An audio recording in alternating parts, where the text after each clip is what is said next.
നമസ്കാരം. മലയാളി വാർത്ത ഇൻസൈഡിലേക്ക് സ്വാഗതം. മാസങ്ങൾക്ക് മുൻപ് കൊല്ലപ്പെട്ട ഹിസ്ബുള്ള തലവൻ ഹസൻ നസ്രുള്ളയെ എല്ലാവർക്കും ഓർമ്മയുണ്ടാകും.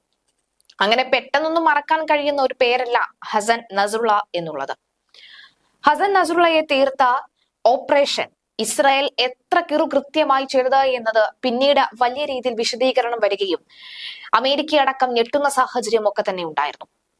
അമേരിക്കയ്ക്ക് എല്ലാവരുടെ മുന്നിലും ഒന്നും അറിയില്ല എന്നടിച്ചാലും എല്ലാം അമേരിക്കയ്ക്ക് നേരത്തെ അറിയാമായിരുന്നു എന്നത് പകൽ പോലെ വ്യക്തമാണ്. ഇപ്പോഴിതാ സമാധാനത്തിന്റെ പാത പലയിടങ്ങളിലും ഉയർന്നു വരുന്ന ഈ ഘട്ടത്തിൽ അത് ഇല്ലായ്മ ചെയ്യാൻ ഹിസ്ബുള്ളകൾ തുനിഞ്ഞിറങ്ങിയിരിക്കുന്നു എന്ന് വ്യക്തമാകുന്ന ഒരു വാർത്തയാണ് പുറത്തു വരുന്നത്.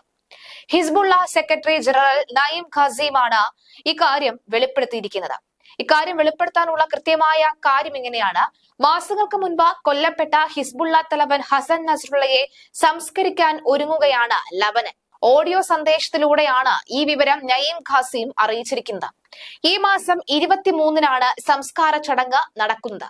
ഇസ്രയേലും ഹിസ്ബുള്ളയും തമ്മിലുള്ള വെടിനിർത്തൽ കരാറിന്റെ കാലാവധി ഈ മാസം 18 വരെ ദീർഘിപ്പിച്ച സാഹചര്യത്തിലാണ് ഇത്തരത്തിൽ ഒരു തീരുമാനം ഉണ്ടായിരിക്കുന്നത്. 18 വരെ ദീർഘിപ്പിച്ചിരിക്കുകയാണ് വെടിനിർത്തൽ കരാർ. 23-നാണ് ഈ സംസ്കാര ചടങ്ങ് നടക്കുന്നത്. സംസ്കാര ചടങ്ങ് നടന്നു കഴിഞ്ഞാൽ അവിടെ പിന്നെ ഖബറിടത്തിൽ വലിയ രീതിയിൽ ആരാധന മാത്രമല്ല, അവിടെ ഒരു പക്ഷേ ആയുധ പരിശീലനങ്ങളൊക്കെ തന്നെ തുടങ്ങാൻ സാധ്യതയുണ്ട് എന്നും അത് ഭാവിയിൽ ഇസ്രായേലിന് വലിയ തലവേദനയായി മാറാനുള്ള സാധ്യത ഉണ്ട് എന്നും ഇസ്രായേൽ നേരത്തെ തന്നെ ഭയം വ്യക്തമാക്കിയിരുന്നു. ഈ ഘട്ടത്തിൽ 23-ാം തീയതി ഒരു വലിയ രീതിയിലുള്ള ആക്രമണം ഉണ്ടാകാനുള്ള സാധ്യതയുണ്ടോ എന്ന് കണ്ടറിയേണ്ടതുണ്ട്. പേജർ സ്ഫോടനം എല്ലാവർക്കും ഓർമ്മയുണ്ടാകും. ഈ പേജർ സ്ഫോടനത്തിൽ മരിച്ച ഭീകരരുടെ മരണാന്തര ചടങ്ങിൽ അല്ലെങ്കിൽ സംസ്കാര ചടങ്ങിൽ പങ്കെടുത്ത ഒട്ടുമിക്ക ഭീകരന്മാരും ചിന്നിച്ചിതറുന്ന കാഴ്ച നമ്മൾ കണ്ടതാണ്. അവിടെയും വാക്കി ടോക്കി പൊട്ടിത്തെറിക്കുന്ന സാഹചര്യം ഉണ്ടായിരുന്നു. അത്തരത്തിൽ എന്തെങ്കിലുമൊക്കെ ഇസ്രായേൽ പ്ലാൻ ചെയ്യുന്നുണ്ടോ എന്ന ചോദ്യവും ഈ യുദ്ധ നിരീക്ഷകർ മുന്നോട്ട് വെക്കുകയാണ്. കഴിഞ്ഞ വർഷം സെപ്റ്റംബർ 27-നാണ് ഇസ്രായേൽ നടത്തിയ ബോംബാക്രമണത്തിൽ നസ്രുള്ള കൊല്ലപ്പെടുന്നത്.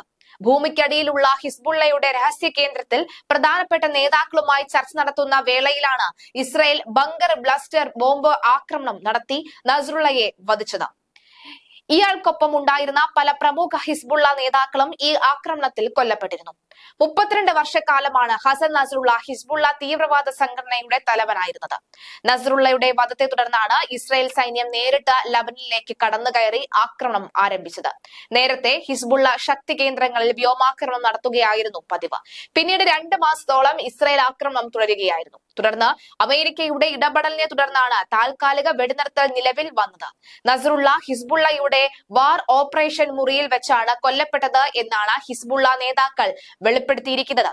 ഇസ്രായേൽ ചാര സംഘടനയായ മൊസാദ് കൃത്യമായി നടത്തിയ ഒരു രഹസ്യ ഓപ്പറേഷൻ വഴിയാണ് ഹിസ്ബുള്ള നേതാക്കൾ ഇരിക്കുന്ന സ്ഥലം ട്രാക്ക് ചെയ്യാൻ കഴിഞ്ഞത് എന്നാണ് ഒരു സൗദി മാധ്യമം വെളിപ്പെടുത്തിയത്. നസ്രുള്ള ഒരു ഇസ്രായേലി ചാരന് ഹസ്തദാനം നൽകുന്ന വേളയിൽ നസ്രുള്ളയുടെ കയ്യിൽ ഒരു രാസവസ്തു അയാൾ പുരട്ടിയെന്നും ഇതിനെ ട്രാക്ക് ചെയ്താണ് ഇസ്രായേൽ നസ്രുള്ളയുടെ താവളം കണ്ടുപിടിച്ചത് എന്നുമായിരുന്നു വാർത്ത. നസ്രുള്ളയെ വധിക്കാൻ സഹായിച്ച ഇസ്രായേൽ ചാരൻ ഒരു ഇറാൻകാരനായിരുന്നു എന്നാണ് പറയപ്പെടുന്നത്. നസ്രുള്ളയുടെ കയ്യിൽ പുരട്ടിയിരുന്ന രാസവസ്തുവിനെ വളരെ താണു പറന്നിരുന്ന ഒരു ഡ്രോണിന്റെ സഹായത്തോടെയാണ് ഒളിത്താവളം കണ്ടെത്തിയത് എന്നാണ് റിപ്പോർട്ട്. ലബനനിൽ ഇസ്രായേൽ ചാര സംഘടന നിരവധി ഡ്രോണുകൾ നിരന്തരമായി അയച്ചിരുന്നു എങ്കിലും അവയെ കണ്ടുപിടിക്കാൻ ലബനൻ സൈന്യത്തിനോ ഹിസ്ബുള്ളയ്ക്കോ കഴിഞ്ഞതും ഇല്ല. അതേസമയം നസ്രുള്ളയെ ഒറ്റിയത് ഹിസ്ബുള്ളയുടെ തന്നെ പ്രവർത്തകർ ആണെന്ന വാദവും സജീവമാണ്. ബോംബാക്രമണത്തിൽ തകർന്നു വീണ കെട്ടിടങ്ങളുടെ അവശിഷ്ടങ്ങൾക്കിടയിൽ നിന്നാണ് നസ്രുള്ളയുടെ മൃതദേഹം കണ്ടെത്തിയത്. തെക്കൻ ലബനനിൽ ഇപ്പോഴും ഇസ്രായേൽ സൈനികർ തുടരുകയാണ്. ഇന്നലെ ഇവിടെ ഇസ്രായേൽ സൈന്യത്തിന് നേരെ പ്രതിഷേധവുമായി എത്തിയ നാട്ടുകാർ അക്രമാസക്തരായതിനെ തുടർന്ന് സൈന്യം വെടിവെച്ചിരുന്നു. കഴിഞ്ഞ ആഴ്ച ഇസ്രായേൽ സൈന്യം നടത്തിയ വെടിവെപ്പിൽ ഈ മേഖലയിൽ 24 പേരാണ് കൊല്ലപ്പെട്ടത്. അതേസമയം ആണവ കേന്ദ്രങ്ങളിൽ ഏതിലെങ്കിലും ആക്രമണം നടത്താൻ തുനിഞ്ഞാൽ മറുപടി രൂക്ഷ യുദ്ധമായിരിക്കുമെന്ന ഇറാന്റെ മുന്നറിയിപ്പ് കൂടി ഈ വേളയിൽ വരികയാണ്. രാജ്യത്തിന്റെ വിദേശകാര്യ മന്ത്രിയാണ് ഇസ്രായേലിനെയും US-നെയും ലക്ഷ്യം വെച്ച് താക്കീത് പുറപ്പെടുവിച്ചിരിക്കുന്നത്. പുതുതായി സ്ഥാനമേറ്റെടുത്ത US പ്രസിഡന്റ് ട്രംപ് ഇറാന്റെ ആണവ കേന്ദ്രങ്ങളെ ആക്രമിക്കാൻ ഇസ്രായേലിനുമേൽ സമ്മർദ്ദം ചെലുത്തുന്നു എന്ന അഭ്യൂഹത്തിന് പിന്നാലെയാണ് ഈ താക്കീത്. ബെഗിൻ ഈ ഡോക്സ്ട്രീൻ എന്ന നയമനുസരിച്ച് തങ്ങളുടെ എതിരാളികൾ ആരെങ്കിലും ഈ അത്യാധുനിക ആണവായുധ ശേഷി വികസിപ്പിക്കാൻ ശ്രമിച്ചാൽ അത് തകർക്കാൻ ശ്രമിക്കുന്നത് ഇസ്രയേലിന്റെ ശീലമാണ്. 1981 ജൂൺ 7 ഇറാഖിലെ ഒസിറാഖിലുള്ള ആണവ റിയാക്ടർ ഇതുപോലെ തകർത്തെറിഞ്ഞിരുന്നു. ഇവിടെ ആണവായുധം വികസിപ്പിക്കണമെന്ന് ആരോപിച്ചായിരുന്നു ഇത്. 2018 സിറിയയിലെ അൽ ഖിബർ ആണവ കേന്ദ്രവും ഇസ്രയേലിന്റെ ഫൈറ്റർ ജെറ്റുകൾ തകർത്തു. ഇറാനിലെ ആണവ റിയാക്ടറുകളിൽ വൈറസ് ആക്രമണം നടത്തുന്നതും അവിടുത്തെ ആണവ ശാസ്ത്രജ്ഞരുടെ കൊലപാതകങ്ങളിൽ മൊസാദിനുള്ള കയ്യുമെല്ലാം ചർച്ചാ വിഷയമാണ്. ഔദ്യോഗികമായി അണുശക്തിയാണ് എന്ന് ഇസ്രയേൽ അംഗീകരിച്ചിട്ടില്ലെങ്കിലും രാഷ്ട്രത്തിന് ആണവായുധങ്ങൾ ഉണ്ടെന്നാണ് പ്രതിരോധ വിദഗ്ധരിൽ ഭൂരിപക്ഷവും വിശ്വസിക്കുന്നത്. അങ്ങനെയെങ്കിൽ ലോകത്തെ 9ാമത്തെ ആണവ ശക്തിയാണ് രാജ്യം.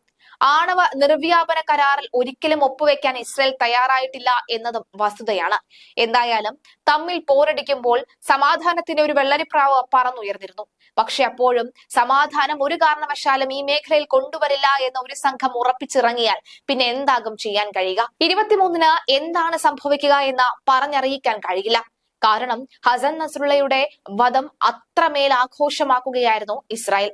കാരണം അത് ഇസ്രായേലിന്റെ ടാർഗറ്റ് ആയിരുന്നു.